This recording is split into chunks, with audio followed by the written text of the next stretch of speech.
Welcome to Wealth Wisdom. If you have ambitions to achieve financial success, please leave yes in the comment, and we are here to help you obtain insight and build wealth. The book we are going to share today is 5 Levels of Leadership by John C. Maxwell. Follow the 5 levels of leadership to become a true leader with lasting impact. If you've ever had the pleasure of working under a great boss, you already know that having an inspiring leader can make a world of difference. Great leaders have the vision, that is, the ability to navigate a dynamic, fast-changing business world. A modern company is like a sailboat on a stormy sea. Like the captain, the leader knows how to navigate the stormy waters and chart the course to get to where you're going. After all, the steering wheel and sails can be operated by anyone on board, as long as there's a leader to set the right course.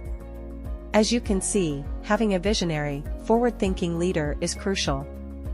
However, it may surprise you to learn that these kinds of leaders are made, not born. Pretty much anyone can be appointed to a leadership position, but that doesn't automatically give them influence or sway over other people. We've all experienced bosses who seem to think that their rank allows them to do anything they please, but leaders like that never manage to motivate their team or achieve the desired results. On the other hand, influential leaders know how to reach the right people, develop a good strategy, and get things moving. And as we'll see in the following chapters, there are 5 distinct levels you have to pass in order to become that kind of effective leader. It's important to note that learning these leadership skills is like climbing a ladder. You have to master each step before you can climb higher. So keep reading to find out how to climb the leadership ladder and become a truly inspiring boss.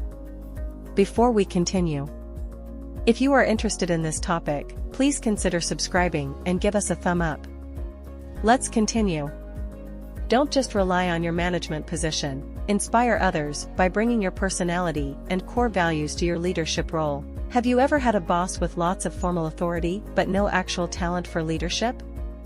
If so, you've experienced a positional leader, someone at level 1 of the leadership ladder, who thinks position alone gives them the power to command.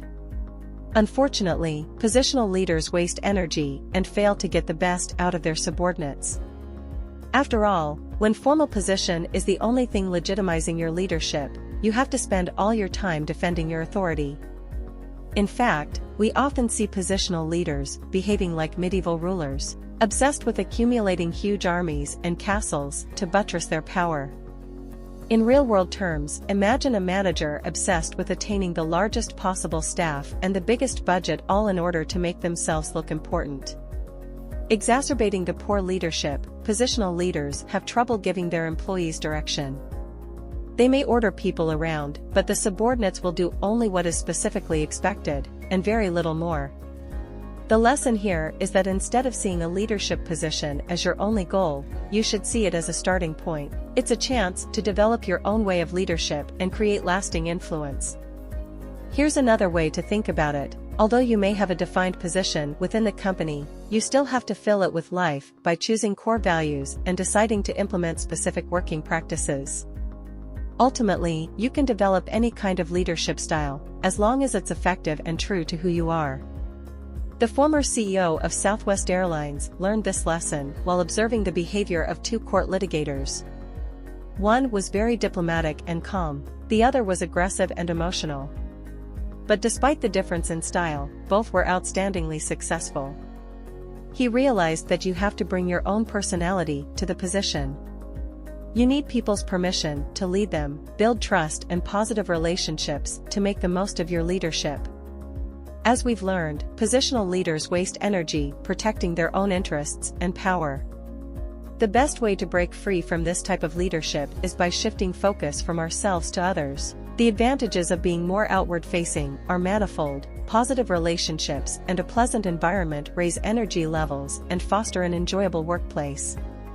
Consider what happens when you spend time with people you don't like.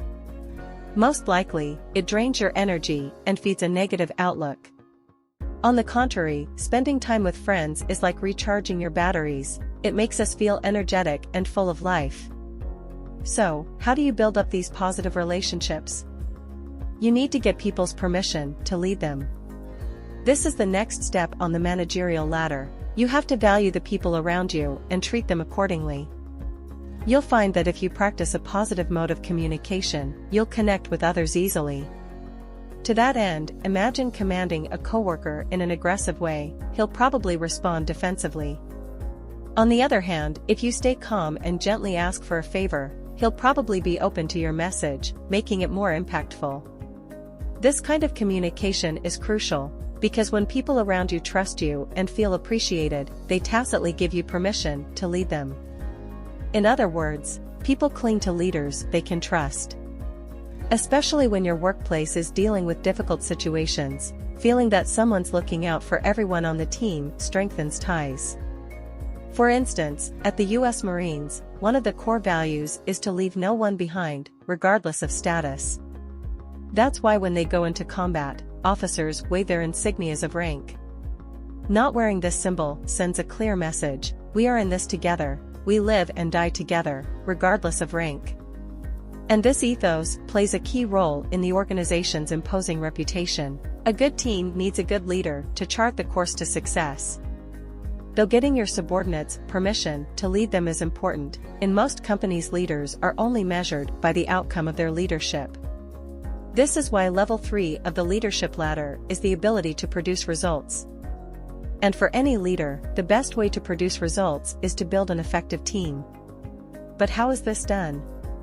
First, it's important to recognize that an effective team isn't simply a collection of individuals. Rather, it's a finely calibrated balance of various skills and attributes. In other words, a good team is greater than the sum of its parts, because all the strengths are fused together to balance out the weaknesses.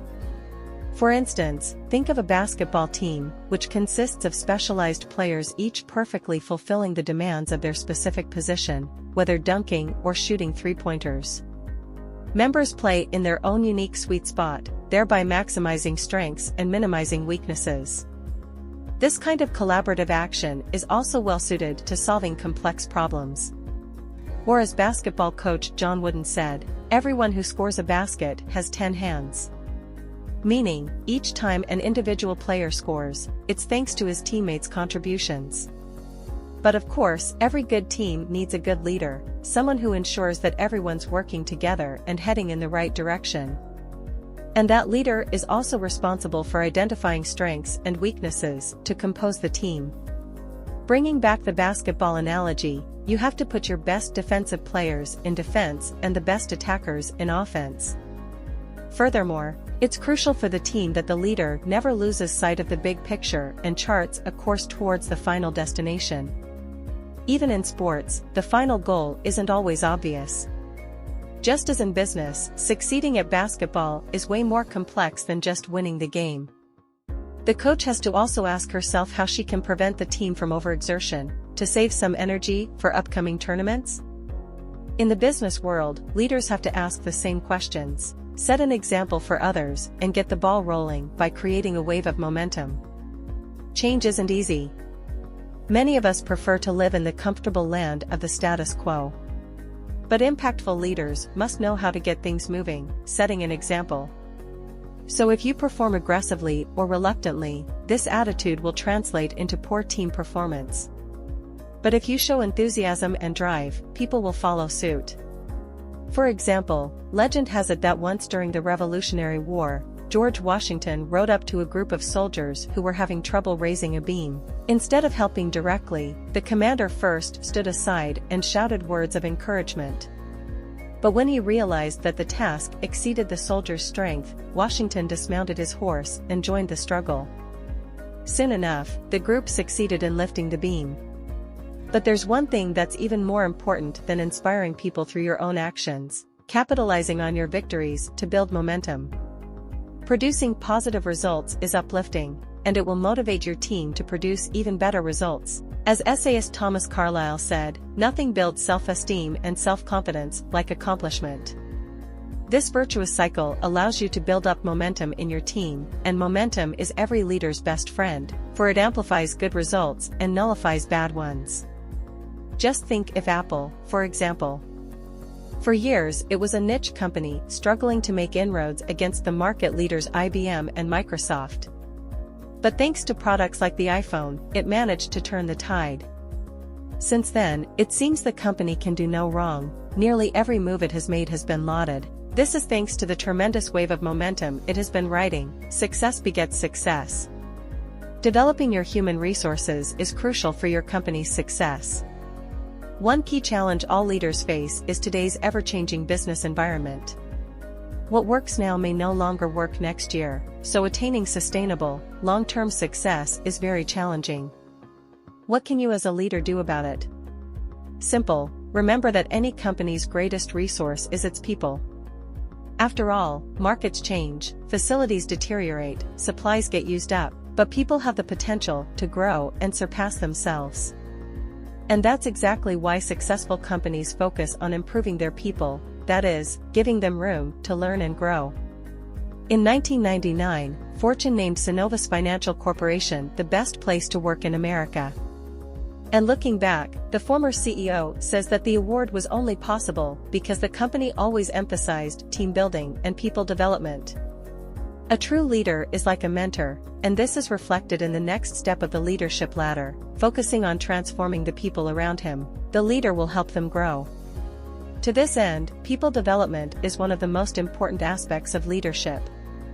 For example, the author observed that transformative leaders only put 20% of their effort in personal productivity, expending the other 80% on staff development. Meaning, great leaders put their own advancement far behind the broader goal of building a phenomenal team. It's important to note that personal development isn't just good for the company, it's also a major human need.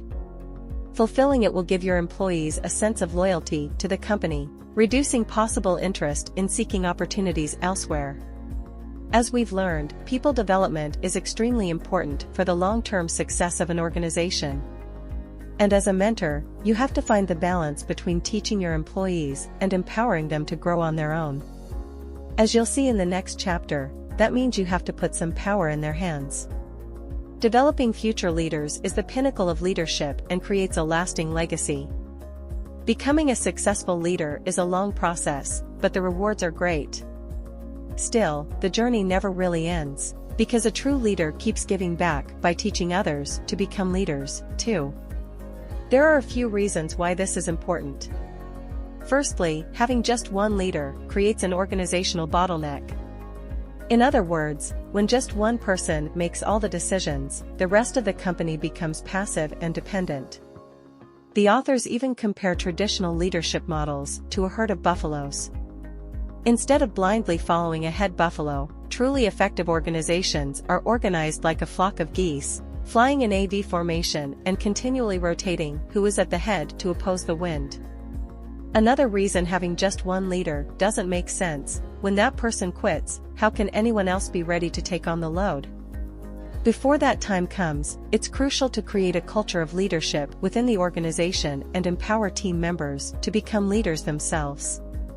How? Simply include them in the managerial process, allowing them to partake in key decisions. This allows them to develop their own leadership skills. Developing future leaders is not only an organizational necessity, it's also the final step in the ladder, the pinnacle of all you do, creating fellow leaders who can act autonomously and also rear their own new leaders will effectively reproduce your work to infinity. Consider Socrates' model.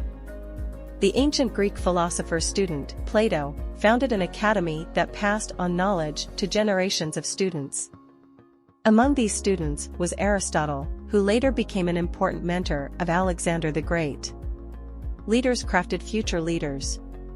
And there's one more important benefit of teaching others: seeing other people grow and follow in your footsteps is greatly rewarding.